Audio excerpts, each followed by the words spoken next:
בפרשת שבוע שלנו אנחנו רואים את ההשגחה בהשם יתברך, את האמונה, את ההשגחה, את האור הזה של ההשגחה, של האמונה, של הביטחון בהשם יתברך. מי שרוצה לראות את זה השבוע, זה ממש שהקדוש ברוך הוא רצה להביא את עם ישראל למקום כזה של השגחה, של ביטחון מוחלט בהשם יתברך.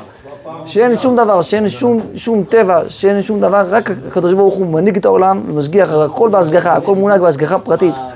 זה התחיל עם יציאת מצרים, שם ישראל הגיע לים סוף וצעקו להשם, הקדוש ברוך הוא קרא להם את הים, אומר האור החיים, שכל פעם שהם צועקים, הים נקרא עוד קצת ועוד קצת ועוד קצת, זה לא שתקרא הכל בבת אחת.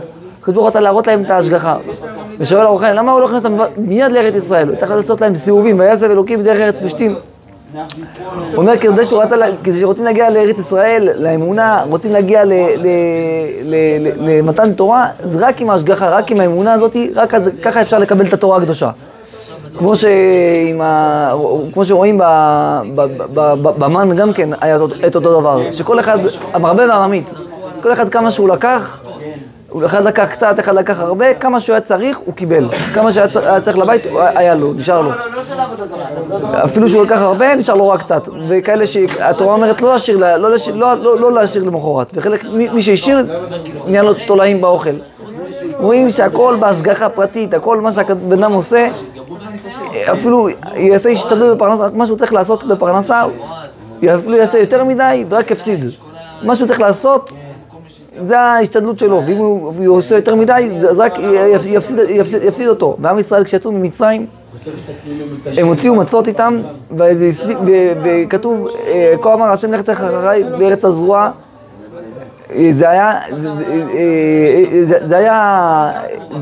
יש פה נקודה של עם ישראל, שהם יצאו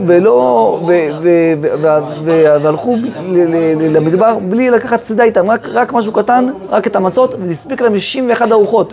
עד ט"ז באייר שאז התחיל המן, ורואים את ההשגחה שזה הספיק להם ככה.